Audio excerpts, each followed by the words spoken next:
The chest X-ray is the most commonly used diagnostic imaging tool in clinical medicine. As a medical student, resident, and practicing physician, it's important that you understand the basics of approaching the chest X-ray. In this tutorial, I will explain how an image is obtained and give you an understanding of what you should look out for when you're first approaching a chest radiograph. X-rays are a form of high-energy radiation produced somewhat analogous to the beam radiating from this flashlight. The object sitting between the source and the image receptor casts a shadow, which is then recorded by the image receptor represented by the white wall. This is what produces the image that is viewed as a radiograph. When thinking about radiographs, it's helpful to imagine that the receptor starts out all white, but when struck with an X-ray, turns black. If a dense object like this metal ball blocks the X-ray, it leaves a white impression within its shadow. Let's explain why some parts appear brighter than others. The ability of an X-ray to pass through an object is a function of the density of the object. The more dense an object, the more energy it can absorb. The more energy an object absorbs, the less energy reaches the image receptor, leaving it more white in that area. Notice that the most dense cube leaves the brightest impression on the image receptor.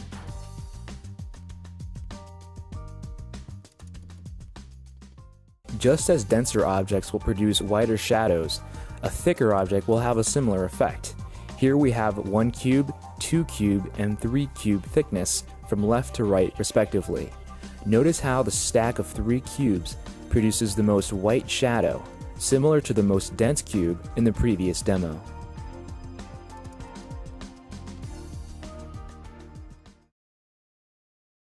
Sometimes you'll hear doctors describe chest X-rays as either being an AP or a PA radiograph. So what do these mean? These simply describe the technique that was used to obtain the image. When a patient is unable to get out of bed in the ICU or the ER, for example, an AP radiograph is obtained. The X-ray source is from a portable machine that is placed in front of the patient. An image detector is placed behind the patient. When the chest X-ray is actually taken, the X-ray beams pass from the front to the back or anterior to posterior of the patient. Thus, this would be called an AP radiograph. The PA radiograph is obtained differently from an AP. Like its name implies, the X-ray beam passes posterior to anterior of the patient, but this is not the only difference. PA X-rays are acquired with the patient standing upright, with their hands on their hips and their elbows out to the side. This allows the heart and lungs to be optimally and accurately visualized. The PA film has other technical advantages. Since the X-ray source can be placed much further behind the patient, sharper outlines can be obtained. I will demonstrate this concept. Imagine the X-ray source as being this flashlight on a track. As we move the flashlight closer to the object, let's say it's an organ, notice how its shadow becomes fuzzy, larger, and less distinct.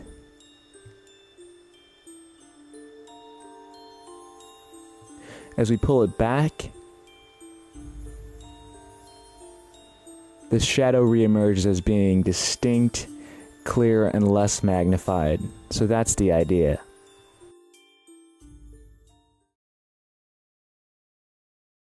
Rotation. When an X-ray is taken, the patient's coronal axis should be as perpendicular to the X-ray beam as possible. If they're not perpendicular to each other, the patient is said to be rotated, which produces a technically inadequate film.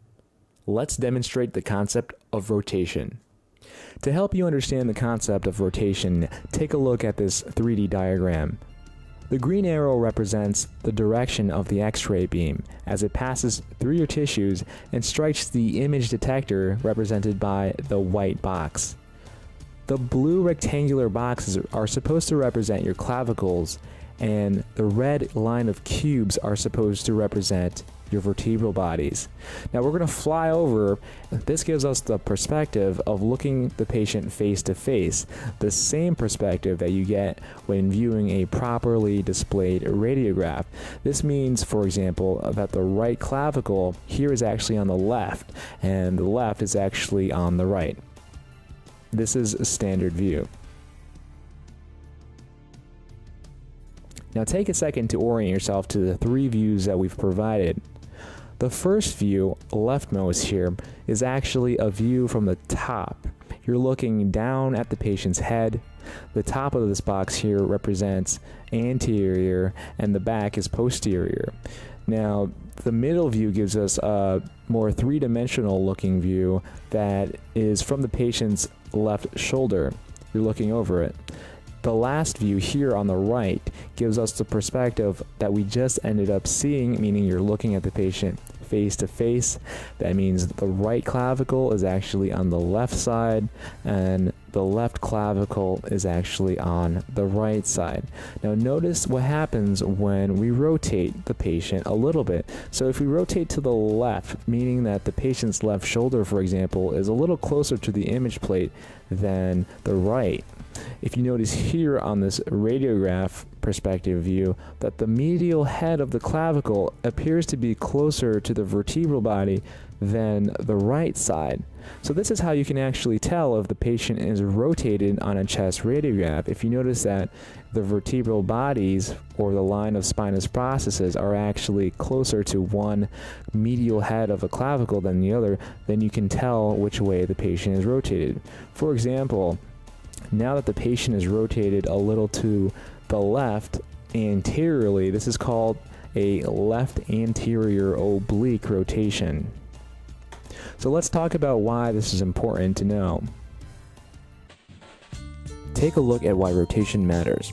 When the patient is rotated so that the right shoulder is angled towards the image plate, this is a right anterior oblique view. The heart tends to appear larger and more elongated. When the patient is rotated just the opposite way, this is a left anterior oblique view. The heart appears less elongated and more globular. Here are both views, side by side, for your comparison.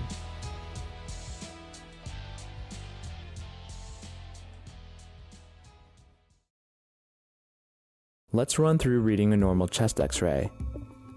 First thing, ensure that you have the correct patient film. Make sure that the patient's name, date and time the film was taken, and film ID number match what you're looking for. Do a quick survey for technical quality. Look for proper inhalation, signs of rotation, and correct penetration. Begin assessing the structures. You must be systematic. In other words, you should have a sequence that you run through each and every time for each and every film. Make sure the sequence covers all structures. You want to be thorough and complete. Let's run through a sample sequence. Start up top. Examine the soft tissues of the neck, shoulders, and axilla. Sweep down the center, looking for fractures of the sternum. Examine the upper abdomen, which is directly underneath the diaphragm. The right hemidiaphragm should be higher than the left due to the presence of the liver. It should be about 1.5 to 2 centimeters higher. A gastric air bubble is normally visible under the left hemidiaphragm. Look for signs of free air directly beneath the diaphragm. Examine the bony structures. Look out for fractures, lesions, and joint disease. Start at the top cervical spine and move down the vertebral column. Examine each vertebra and each disc space, pedicles if they're visible, and spinous processes. Examine each clavicle, AC joint, coronoid process, glenoid fossa, and humerus. Look at each and every rib. Once these structures have been examined, proceed to the lungs and the mediastinum.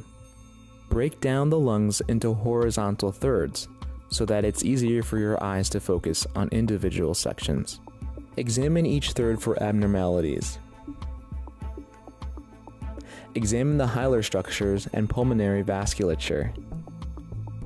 Do the pulmonary arteries look normal? Are enlarged lymph nodes visible? Find the tracheal air column and locate the carina, which splits the trachea into the right and left main stem bronchi. Is it centered? Look at each costophrenic sulcus. Are they sharp and distinct? Now examine the size of the heart. Is it enlarged? If so, are technical errors to blame? For example, is this an AP film? The heart to widest horizontal length should not be greater than half the length of the chest. A quick method to do this is to mentally cut out the heart that lies to the right of the midline. Transpose this to the left. If the leftmost border lies within the thoracic cage, it should be okay, but if not, the heart may be enlarged. Now examine the entire border of the mediastinum. Start on the bottom right and move clockwise. The right atrium forms the right heart border, which abuts the middle lobe of the right lung. Just superior is the right pulmonary artery. The superior vena cava joins from above. The arch of the aorta forms the prominent aortic knob. Just below is the main pulmonary artery, with the left pulmonary artery coming out. Inferior to that is the left atrial appendage, and just inferior to that is the left ventricle, which forms the majority of the left heart border. This completes our survey of the structures on a normal chest radiograph. As you become more familiar with what normal looks like, abnormalities will stand out to you. But always remember to be systematic when approaching the chest film. Not doing so may lead to missed findings and misdiagnosis, which may negatively alter the course of patient care. Thank you for watching.